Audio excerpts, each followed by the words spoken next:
Hello friends, welcome to my YouTube channel English for Learners.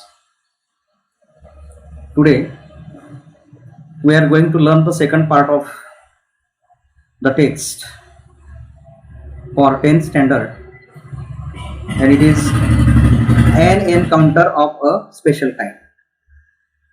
Second part of this text here, an encounter of a special kind.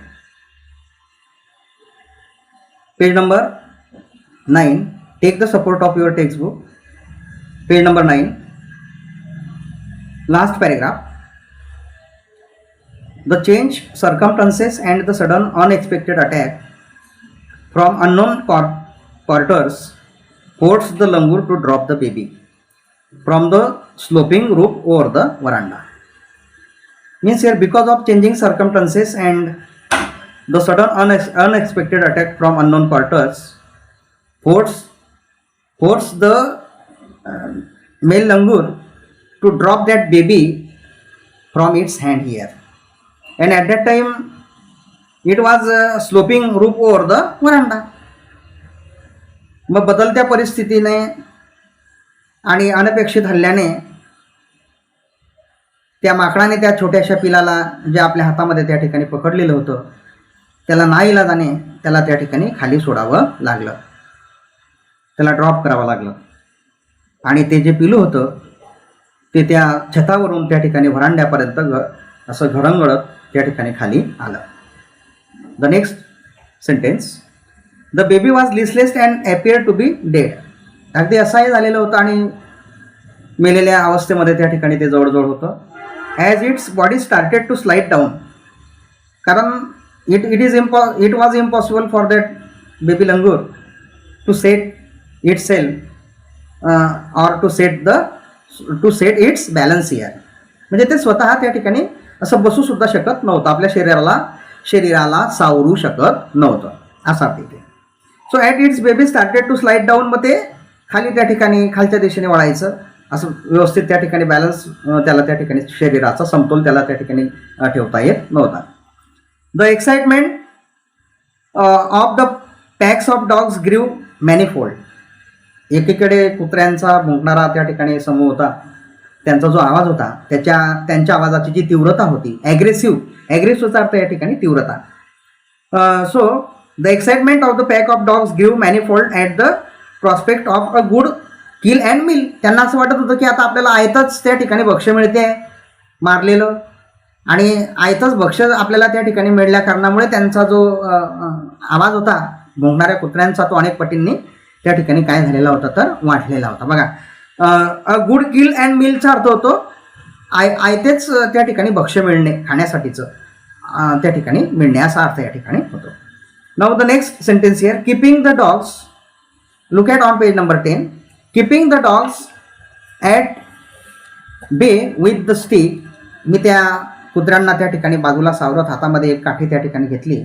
I manage to catch the hold of the baby langur's tail just as it tipped over the edge of the tile roof. मी त्याची शेपटी त्या ठिकाणी पकडली. एका हातामध्ये काठी होती, एका हातामध्ये त्या लहान पिलाची शेपटी त्या ठिकाणी पकडली आणि त्याला कसं तरी सावरण्याचा त्या ठिकाणी काय केला, प्रयत्न केला. The baby appeared inert and lifeless. बघा, इनर्ट मीन्स पॉवरलेस, म्हणजे त्या ठिकाणी कुठल्याही प्रकारची शक्ती त्याच्यामध्ये त्या ठिकाणी उरलेली नव्हती, शक्तिहीन झालेलं ते पिलू त्या ठिकाणी होतं. आणि lifeless means it seem to be dead here, आणि ते खूप मेलेल्या अवस्थेमध्ये आहे असं त्या ठिकाणी वाटत होतं. बघा, अर्धमेल्या अवस्थेमध्ये. It was indeed a male baby, आणि खरोखरच ते एक नर जातीचं पिलू त्या ठिकाणी होतं. मेल बेबी म्हणजे नर जातीचं पिलू त्या ठिकाणी ते होतं असा अर्थ या ठिकाणी आहे. By this time my parents and sister had come out on the veranda. माझे आई वडील, माझी बहीण त्या ठिकाणी आली. and were witnessing my rescue operation. Means here they became the witness of my rescue operation. म्हणजे माझ्या या त्याची सुटका करण्याच्या या क्रियेमध्ये माझे आईवडील, माझी बहीण त्या ठिकाणी माझे काय बनले तर साक्षीदार बनले. विटनेसचा अर्थ आपल्याला माहिती आहे, साक्षीदार बनले. ते या ऑपरेशनचे म्हणजे या कार्याचे या ठिकाणी काय बनले, साक्षीदार बनले असा अर्थ इथे. इथे रेस्क्यू ऑपरेशन म्हणजे सुटका करण्यासाठीचे केलेले प्रयत्न, त्याला रेस्क्यू ऑपरेशन असं म्हटलेलं आहे. बघा, एखाद्याला एखाद्याच्या कचाट्यातून मुक्त करणे त्याला आपण म्हणतो रेस्क्यू ऑपरेशन. एखाद्याची सुटका करणे, एखाद्याच्या तावडीतून सोडविणे, एखाद्याचे प्राण वाचविणे त्याला रेस्क्यू ऑपरेशन असं या ठिकाणी म्हणतात. Here the narrator save the life of baby langur. So this process here called out rescue operation here. So some of our neighbours म्हणजे आमचे जे काही शेजारी होते had also gathered in the distance. ते सुद्धा त्या ठिकाणी रस्त्यावरती जमा झालेले होते. Means here they had also become the witness of this rescue operation here. Now I took the baby langur to our back had. मग मी काय केलं, त्याला आमच्या मागच्या अंगणामध्ये त्या ठिकाणी घेऊन गेलो. And gently laid him on the floor inside in the poultry coop. म्हणजे कोंबड्यांचं जे खुराडं होतं, पोल्ट्री कूप या शब्दाचा अर्थ होतो कोंबड्यांचे खुराडे. कोंबड्यांच्या खुराड्यामध्ये त्याला मी त्या ठिकाणी ठेवलं. His body was full of deep bite marks and scratch. त्याला खूप चावे त्या ठिकाणी घेतलेले होते, त्याला ओरखडे त्या ठिकाणी ओढलेले होते. Blood was oozing from some of the wounds. आणि त्याच्या काही जखमांमधून रक्तसुद्धा त्या ठिकाणी वाहत होतं. उझिंगचा अर्थ इथे वाहणे, रिलीझिंग. उझिंग मीन्स हिअर रिलीझिंग ऑर ओव्हरफ्लोईंग. म्हणजे रक्त त्याच्या जखमांमधून त्या ठिकाणी पाझरत होतं. पाझरणे इथे अर्थ खऱ्या अर्थाने पाझरणे अशा अर्थाने तो शब्द या ठिकाणी वापरलेला आहे. So the baby remain motionless. My father provided first aid kit to clean the wounds and stop the bleeding. मग माझ्या वडिलांनी काय केलं, ते जे रक्त त्या ठिकाणी वाहत होतं त्याला प्रथमोपचार त्या ठिकाणी केले. ते रक्त वाहणं थांबलं, ते बंद झालं. I was relieve to find out that the baby was breathing. मला असं वाटलं की त्याचा श्वासोश्वास जो आहे तो त्या ठिकाणी सुरू आहे असं मला त्या ठिकाणी जाणवलं. Even though his breaths were swallow. म्हणजे ते जिवंत आहे, त्याची शरीराची किंवा हृदयाची जी धडधड आहे ती त्या ठिकाणी सुरू आहे असं मला त्या ठिकाणी त्याच्या मंद श्वासांनी त्या ठिकाणी जाणवलं असा अर्थ येते. Of cold water made the baby still and after a few shaky attempts he sat up. मग लेखकांनी काय केलं, त्याच्या तोंडावरती त्या ठिकाणी पाण्याचे शिंतोडे त्या ठिकाणी असे शिंपडले आणि त्यामुळे त्याला थोडीशी तरारी आली. बघा, स्थिर या शब्दाचा अर्थ दिलाय पहा. स्थिर म्हणजे हालचाल, ते हालचाल करू शकलं. Because of splashes of cold water it would be possible for that baby to move म्हणजे ते काहीतरी हालचाल त्या ठिकाणी करू शकलं. Then and after a few shaky attempts it was possible here for the narrator to move that baby. म्हणजे घाबरत त्यांनी त्यांचे प्रयत्न त्या ठिकाणी सुरू होते. शाकी अटेम्प्ट्स या शब्दाचा अर्थ आपण शाकीला म्हणतो. शाकी या शब्दाचा अर्थ होतो थरथरणे किंवा घाबरणे. म्हणजे ते त्यांच्या मनामध्ये भीती पण होती की मी प्रयत्न करत असताना या पिलाचा अंत तर होणार नाही ना अशी त्यांना त्या ठिकाणी भीती होती. म्हणून घाबरत त्या ठिकाणी प्रयत्न करत असताना त्यांचे जे प्रयत्न होते त्या प्रयत्नांना कुठेतरी त्या ठिकाणी काय येत होतं, यश येत होतं. त्यांच्या काहीतरी हालचाली त्याला त्या ठिकाणी दिसत होत्या. बघा, ही सॅटअप म्हणजे ते उठून त्या ठिकाणी बसलं.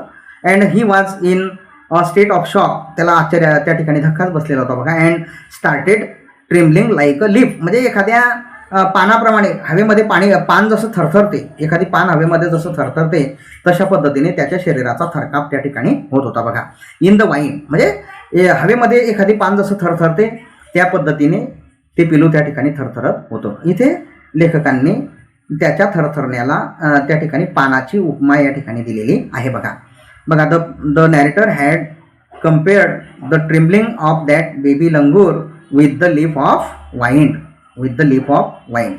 म्हणजे with the leaf in the vine म्हणजे हवेमध्ये थरथरणाऱ्या पानाशी त्याने त्या पिलाच्या थरथरण्याशी काय केलेली आहे, तुलना केलेली आहे. बघा इथे his two little twinkling eyes. मग त्याचे जे चकाकणारे डोळे किंवा लुकलुकणारे, ट्विंकलिंगचा अर्थ या ठिकाणी होतो लुकलुकणारे, ट्विंकलिंग आईज. आता ट्विंकलिंग हा जो शब्द या ठिकाणी आहे तो ॲडजेक्टिव्ह म्हणून या ठिकाणी वापरलेला आहे. बघा, ट्विंकलिंग आईज. आणि आईज हे नाऊन आहे.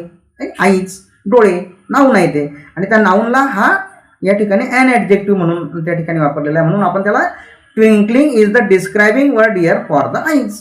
म्हणून आईजसाठी ट्विंकलिंग हा जो शब्द आहे हा डिस्क्रायबिंग वर्ड आहे किंवा ॲन ॲडजेक्टिव्ह आहे असं आपण या ठिकाणी म्हणू शकतो. बघा, म्हणजे लुकलुकणारे डोळे तर कसे तर लुकलुकणारे. कुणाचे तर त्या मेल लंगूरचे. बघा, त्या baby लंगूरचे.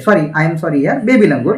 His two little twinkling eyes welled up with tears. म्हणजे ते भरून आले. वेल्ड अप या शब्दाचा अर्थ इथे भरून आले. कशाने तर अश्रूंनी. म्हणजे त्याला रडू त्या ठिकाणी रडू येत होतं. बघा त्याला. And he started to sob. आणि त्याने मग हुदके देऊन रडायला त्या ठिकाणी काय केली, सुरुवात केली. टू सॉब ही एक फ्रेज आहे, म्हणजे to moan, to sob means here to cry with moan. To sob या शब्दाचा अर्थ होतो टू क्राय विथ मोन, म्हणजे हुदके देऊन रडणे. जसं एखादी लहान बाळ असते पहा, लहान बाळ रडताना त्या ठिकाणी हुदके देऊन रडत असते, तशीच अवस्था या पिलाची सुद्धा या ठिकाणी झाली बघा. And he started to sob with a muffled cry, म्हणजे हुदके देऊन, दबके आवाजामध्ये हुदके देऊन त्या ठिकाणी त्याने रडायला काय केली, सुरुवात केली बघा. मफल्ड या शब्दाचा अर्थ क्विटेन अँड सप्रेस्ड अराउंड, म्हणजे दबक्या आवाजामध्ये त्या पिलाने त्या ठिकाणी रडायलाच काय केली होती, सुरुवात केली होती. Just like as a human child, म्हणजे मानवी मुलाप्रमाणे, मानवाच्या एखाद्या मुलाप्रमाणे हुदके देऊन ते मूल ते पिलू त्या ठिकाणी काय करत होतं, रडत होतं. वुड आफ्टर एक्सपिरियन्सिंग ट्रोमा या शब्दाचा अर्थ ग्रेट डिस्ट्रेस, म्हणजे ते एका खूप मोठ्या अशा दुःखामध्ये त्या ठिकाणी ते सापडलेलं होतं बघा. ट्रॉमा या शब्दाचा अर्थ होतो ग्रेट डिस्ट्रेस, म्हणजे खूप मोठं तीव्र असं दुःख, अतीव असं दुःख, दुःखाच्या प्रसंगामध्ये त्या ठिकाणी ते सापडलेलं होतं.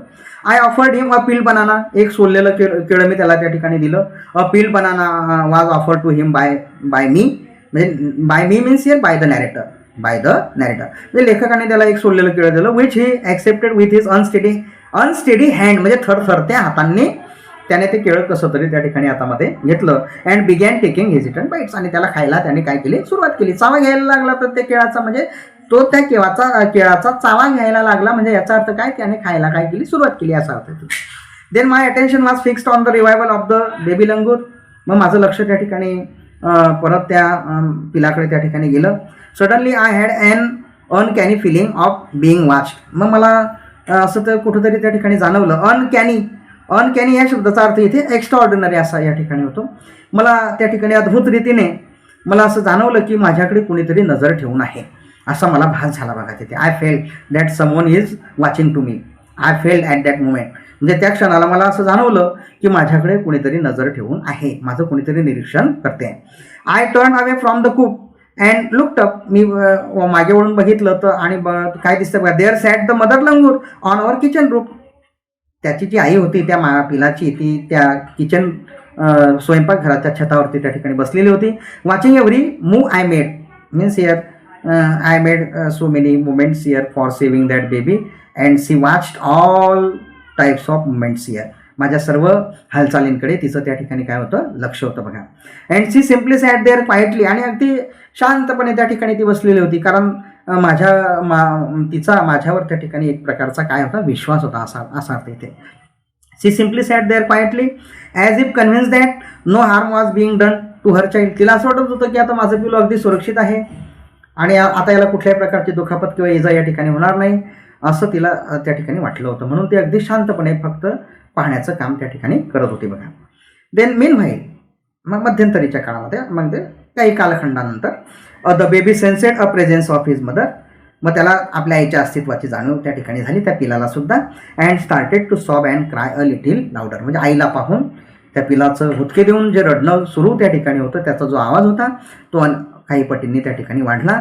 I retreated from the door of the coop to allow the mother access to her baby, मग मी काय केलं, ते खुराळाचा दरवाजा जो होता, ते गेट जे होतं ते थोडंसं बाजूला केलं आणि त्या आईला आतमध्ये त्या ठिकाणी मी जाऊ दिलं, त्या खुराळ्यामध्ये तिला त्या ठिकाणी प्रवेश करू दिला असा अर्थ इथे. Immediately the mother descended on the floor, मग काय झालं बघा, ती खालच्या दिशेने त्या ठिकाणी आली, वडली, छतावरून तिने उडी मारली, ती आत खुराळ्यामध्ये त्या ठिकाणी घुसली आणि तिने ती खालच्या दिशेने गेली बघा, त्याला तिच्या पिलाला पकडण्यासाठी.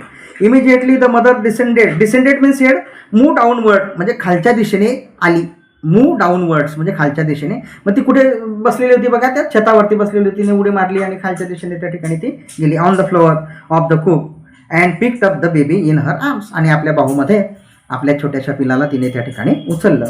शी gave the baby a thorough body inspection to check his injuries and then cuddled him tightly in her bosom, आणि आपल्या बाहूमध्ये तिने त्या पिलाला घेतलं, जखमांचं निरीक्षण केलं, ज्या ज्या जखमा झालेल्या होत्या त्या सर्व जखमांचं तिने निरीक्षण केलं आणि आपल्या बाहूमध्ये तिने त्या पिलाला त्या ठिकाणी घट्ट मिठी मारली असा अर्थ इथे.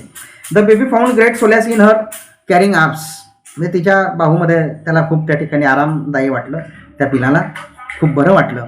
The mother sat still with the baby in her lap for a few minutes, आपल्या त्या आईच्या मांडीवरती त्या ठिकाणी ती काही मिनिटासाठी बसलेलं होतं. It was almost as if she was pondering over her options and trying to figure out how she could keep the baby safe from further assault. आणि पुढे भविष्यात जर का अशा प्रकारचा हल्ला झाला तर माझ्या पिलाला मी कशा पद्धतीने त्या ठिकाणी वाचवू शकते याविषयीचा त्या ठिकाणी ती खोलवर विचार करत होती. बघा, पॉन्डरिंग या शब्दाचा अर्थ होतो ponder. To ponder means here to think over deeply. It has been given here in glossary and notes. म्हणजे खोलवर विचार करत होते की यापुढे जर अशा पद्धतीचा हल्ला झाला तर मी माझ्या पिलाला कशा पद्धतीने वाचवू शकते, असं स्वतः तिचा त्या ठिकाणी ती खोलवर काय करत होती, विचार करत होती. बघा, for a few seconds the mother langur looked straight into my eyes. काही मिनिट तिने माझ्या डोळ्यात डोळे घालून त्या ठिकाणी बघितले, ओझरती नजर माझ्यावरती तिने टाकली. इव्हन टुडे, म्हणजे आज रोजी सुद्धा. बघा, इतके दिवस या कथेला, या प्रसंगाला या ठिकाणी उलटलेले असून सुद्धा लेखक आपल्याला या ठिकाणी असं सांगतायत. बघा, even today I cannot forget that look in her eyes. म्हणजे मला ती ज्या पद्धतीने माझ्याकडे त्या ठिकाणी पाहत होती ते मी अजूनही त्या ठिकाणी विसरू शकलेलो नाही. Shoring silent gratitude on me for saving her child. म्हणजे ती त्या डोळ्यांमधून तिची एक कृतज्ञता, आपण ज्याला म्हणतो, ती माझे आभार त्या ठिकाणी व्यक्त करत होती, कृतज्ञता त्या ठिकाणी दर्शित होती. I was overwhelmed by the emotions. म्हणजे तिच्या भावनांनी मी सुद्धा त्या ठिकाणी चकित झालो, मी सुद्धा आश्चर्यचकित. I was surprised by that emotions. म्हणजे तिच्या त्या भावनांमुळे मी सुद्धा त्या ठिकाणी आश्चर्यचकित झालो. The sentiment and the way she said thanks to me. म्हणजे मला माझे आभार त्या ठिकाणी मानायचे होते, असा अर्थ इथे. There sat a universal mother holding a stricken child in her lap. तिच्या मांडीवरती तिने त्या ठिकाणी आपल्या पिलाला त्या ठिकाणी बसवलेलं होतं. स्ट्रायकन या शब्दाचा अर्थ to be hit hard or suffer. म्हणजे त्या ठिकाणी वेदनांनी त्रस्त झालेला किंवा त्या ठिकाणी पछाडलेला असं आपण त्याला म्हणूया. तर वेदनांनी त्रस्त झालेल्या त्या मुलाला तिने आपल्या मांडीवरती त्या ठिकाणी बसवलेलं होतं. आणि तिला इथे युनिव्हर्सल मदर असा एक शब्द आला आहे. पहा, universal, it is also a describing word here for the noun mother. म्हणजे मदर हे नाऊन आहे आणि त्या नामासाठी describing word means here an adjective, म्हणजे विशेषण या ठिकाणी वापरलेलं आहे, ते म्हणजे युनिव्हर्सल. म्हणजे युनिव्हर्सल हा जो शब्द आहे existing everywhere involving everywhere or involving everywhere असा या शब्दाचा अर्थ या ठिकाणी दिला आहे. म्हणजे जिचे अस्तित्व संपूर्ण जगामध्ये, संपूर्ण विश्वामध्ये सारखेच आहे अशी ती आई. म्हणजे आईला हे विशेषण का वापरलं आहे तर आईचं जे अस्तित्व असते ते संपूर्ण विश्वामध्ये कसं असते, सारखंच असते.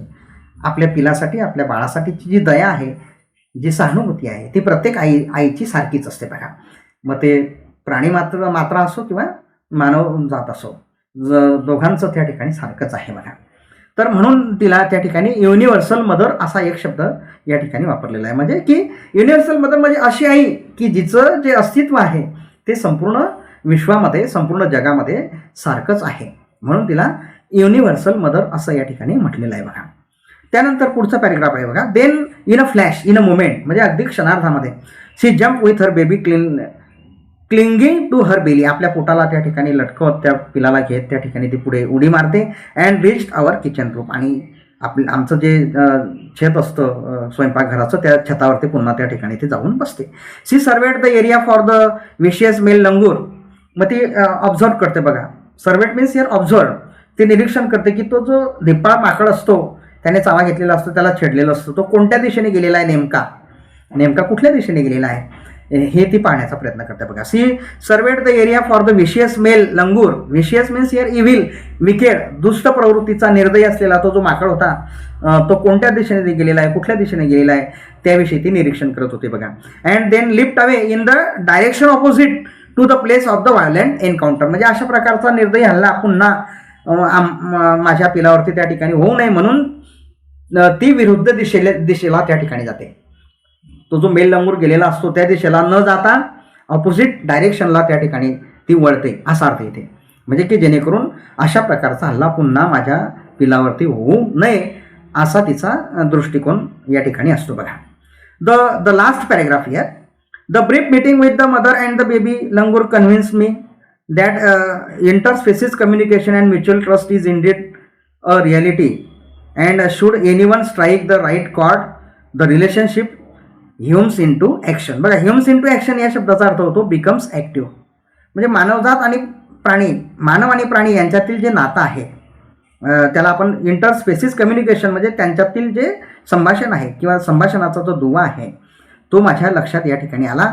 आणि त्या दुव्यासाठी फक्त अन्नच महत्त्वाचं नसून mutual understanding, trust and compassion, both these things are important here to make good relationship with animal and man, between man, animal and man, म्हणजे human being, animal and human being म्हणजे मानव प्राणी आणि मानवामध्ये आणि प्राण्यांमध्ये त्या ठिकाणी रिलेशन्स मेंटेन जर करायचे असतील तर त्यासाठी एकमेकांना समजून घेण्याची प्रवृत्ती, विश्वास या गोष्टी महत्त्वाच्या आहेत असं माझ्या त्या ठिकाणी लक्षात आलं बघा.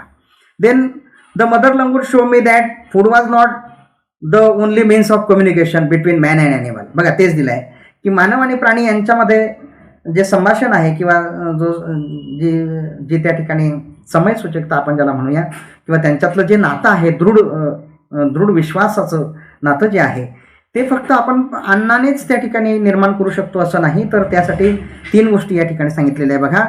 means of communication between man and animal, but that there were other means of establishing a good bond through trust. The first thing is your trust, then second thing is your compassion, and the third thing is your mutual understanding. These 3 things are important here to maintain the relationship between man and animal. म्हणजे प्राणी आणि मानव यांच्यातील जे relations आहेत ते या 3 गोष्टींनी आपण अधिक अतूट त्या ठिकाणी अतूट असं नातं आपण त्या ठिकाणी निर्माण करू शकतो. ते म्हणजे विश्वास, ट्रस्ट या शब्दाचा अर्थ विश्वास, कंपॅशन या शब्दाचा अर्थ या ठिकाणी सहानुभूती किंवा दयाळूपणा, आणि म्युच्युअल अंडरस्टँडिंग म्हणजे एकमेकांना समजून घेण्याची प्रवृत्ती. या 3 गोष्टी अधिक महत्त्वाच्या आहेत. 55 years have passed since that day. म्हणजे हा जो प्रसंग घडला तेव्हापासूनची जवळजवळ 55 वर्ष आता उलटून गेलेली आहेत. किती वर्ष उलटून गेलेली आहेत? 55 वर्ष. 55 years have passed since that day. I am now 70 years old. आणि आता माझं जे वय आहे, the narrator told us here, लेखक आपल्याला सांगतायत बघा, I am now 70 years old, but I still fondly remember that encounter of a special kind because it was the memorable incident for me. I never forget it. It was impossible for me to forget this incident here.